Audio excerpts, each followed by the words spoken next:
तो जिसका इंतजार करोड़ों देशवासी कर रहे थे, अब उनका इंतजार पूरा होता हुआ देखा जा रहा है, क्योंकि बीएसएनएल की तरफ से हाल ही में बजट पेश के दौरान सबसे बड़ी अपडेट सामने आ रही है। दरअसल बीएसएनएल को हाल ही में फाइनेंशियल ईयर 2024-25 के यूनियन बजट पेश के दौरान लगभग 82,916 करोड़ रुपए का एलोकेशन दिया गया है। क्योंकि आप लोगों ने और अन्य मोबाइल यूजर्स ने जिस तरीके से बीएसएनएल का साथ दिया है और जियो का बायकॉट किया, उससे सरकार भी काफी ज्यादा इन्फ्लुएंस हो चुकी है। और सरकार ने कोई छोटा मोटा नहीं, बल्कि बीएसएनएल को 82,916 करोड़ यानी कि लगभग 83,000 करोड़ रुपए का फंड एलोकेट कर दिया है, जिससे अब बीएसएनएल की तरफ से जिन जगहों पर 4G नेटवर्क नहीं पहुंचा, वहां पर टावर को लगाने के साथ साथ ऑप्टिकल केबल बिछाने का काम शुरू किया जा रहा है, ताकि बीएसएनएल का सस्ता इंटरनेट भी मिल सके और अच्छी स्पीड भी देखने को मिली।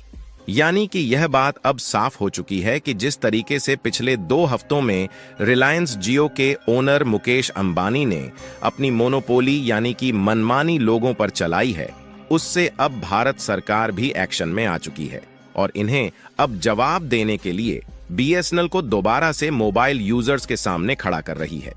फिलहाल आपको बता दें कि जैसे ही बीएसएनएल को सरकार की तरफ से फंड एलोकेट किए गए, वैसे ही रिलायंस जियो ने अपनी चाल चलते हुए कुछ प्लान्स को सस्ता कर दिया। लेकिन अब जियो चाहे जितने भी लोगों को लुभाने की कोशिश क्यों ना करें, अब मोबाइल यूजर्स जियो की चाल में तो बिल्कुल भी नहीं आने वाले। तो आखिर बीएसएनएल को सरकार की तरफ से जो फंड मिला है, इसका इस्तेमाल टाटा और बीएसएनएल किस तरीके से करने जा रहे हैं और जियो की तरफ से कौन से प्लान सस्ते किए जा चुके हैं, इस वीडियो में हम आपको बताने वाले हैं। लेकिन आगे बढ़ने से पहले कमेंट बॉक्स में बीएसएनएल की घर वापसी के लिए बधाई देकर चैनल को सब्सक्राइब जरूर कर लीजिए।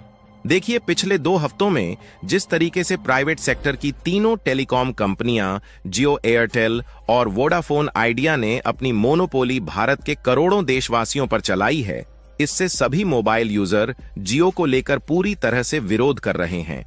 और इसमें सरकार की भी कहीं ना कहीं गलती निकाली जा रही थी कि सरकार ने ही बीएसएनएल के नेटवर्क कवरेज को बढ़ाने के लिए बराबर फंड एलोकेट नहीं किया, जिससे बीएसएनएल डूब गया। और इसी के कारण यह प्राइवेट सेक्टर वाली कंपनी अब भारत के लोगों पर अपनी मनमानी चला रही है।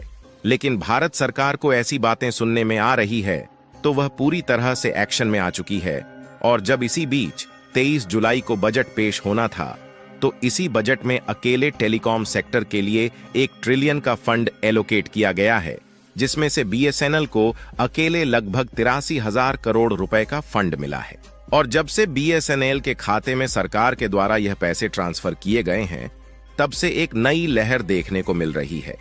और जब सरकार का खुद साथ मिल रहा है, तो बीएसएनएल और टाटा दोनों मिलकर सस्ता इंटरनेट प्रोवाइड करने के लिए फिर से एक बार अपनी कमर कस चुके हैं।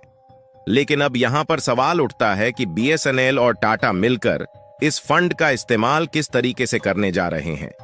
फिलहाल उससे पहले आप इस रिपोर्ट को देखिए, जो कि कुछ घंटे पहले निकल कर आ रही है, जिसने जियो, एयरटेल और वोडाफोन को चौंका कर रख दिया है। दरअसल इस रिपोर्ट में साफ साफ बताया गया है कि पिछले 2 हफ्ते में, यानी कि जब से जियो और एयरटेल जैसी प्राइवेट सेक्टर की टेलीकॉम कंपनियों ने अपने रिचार्ज को महंगा किया है, तब से लेकर अब तक 2,50,000 सिम बीएसएनएल में पोर्ट हो चुके हैं। जी हां दोस्तों, इस आंकड़े ने जियो, एयरटेल और वीआई का जीना हराम कर दिया है, क्योंकि जियो, एयरटेल और वीआई का सिम जो यूज करते थे, उनमें से लगभग 2,50,000 ग्राहकों ने अपने सिम कार्ड को बीएसएनएल में पोर्ट कर लिया है। और यह संख्या दिन पर दिन इतनी तेजी के साथ बढ़ती जा रही है कि जियो अब झुकने पर मजबूर हो रहा है। और यह आंकड़ा तो कुछ भी नहीं है, बल्कि इसके अलावा बीएसएनएल के साथ जो नए ग्राहक जुड़े हैं, उनको देखा जाए तो उनकी संख्या 27 लाख को पार कर चुकी है। और यहां पर इस बात का ध्यान रखना जरूरी है कि यह आंकड़ा पिछले 2 हफ्तों का है, जब से जियो और एयरटेल के द्वारा रिचार्ज के प्राइस को अचानक से 20 से 25% तक बढ़ाया गया है। यानी कि मोबाइल यूजर्स की जियो के प्रति इस तरीके की नाराजगी दिखाई दे रही है कि मानो अब जियो की छुट्टी ही होने वाली है। और बजट के तुरंत बाद जियो को इतनी ज्यादा घबराहट होने लगी कि जैसे ही फंड सरकार की तरफ से बीएसएनएल के खाते में ट्रांसफर किए गए, वैसे ही जियो झुकने पर मजबूर हो गया और उन्होंने अपना पुराना 349 रुपए वाला प्लान फिर से लागू कर दिया, जिसमें 2 GB पर डे इंटरनेट के साथ अनलिमिटेड कॉलिंग दी जा रही है। लेकिन बाकी के जो प्लान है उसमें कोई भी परिवर्तन नहीं किया गया और जियो एक हिसाब से लोगों को दिलासा देने की कोशिश कर रहा है। हालांकि जिस तरीके से लोग जियो की चाल समझ चुके हैं और बीएसएनएल के साथ जुड़ रहे हैं, उससे जियो की अब यह कोशिश भी नाकामयाब होने जा रही है। चलिए बात करते हैं कि बीएसएनएल और टाटा मिलकर इस 83,000 करोड़ रुपए के फंड का इस्तेमाल किस तरीके से करने जा रहे हैं। पहले आपको यह बात कंफर्म कर दे कि 83,000 करोड़ रुपए अकेले बीएसएनएल को मिले हैं, जबकि भारत के पूरे टेलीकॉम सेक्टर को बढ़ाने के लिए लगभग 1.27 लाख करोड़ रुपए का बजट दिया जा चुका है। और टेलीकॉम सेक्टर में इस बार भारत सरकार और बीएसएनएल मिलकर काम करने जा रही है, जिसमें सबसे पहले भारत के लगभग सभी गांव तक ऑप्टिकल फाइबर केबल बिछाई जाएगी, क्योंकि सरकार को मालूम है कि गांव तक इंटरनेट की पहुंच बहुत जरूरी है। इसीलिए सरकार की तरफ से यह कहा जा चुका है कि आगे भी चलकर बीएसएनएल के बजट को और भी ज्यादा बढ़ाया जाएगा। फिलहाल इस बार भारत के गांव-गांव तक सस्ते और हाई स्पीड इंटरनेट पहुंचाने की बात करें तो इसको भारत नेट योजना का नाम दिया गया है, जिसके लिए पिछले साल लगभग 1500 करोड़ रुपए का बजट दिया गया था, जिससे आपने देखा ही होगा कि इस समय कई शहरों में बीएसएनएल के 4G नेटवर्क उपलब्ध हो चुके हैं।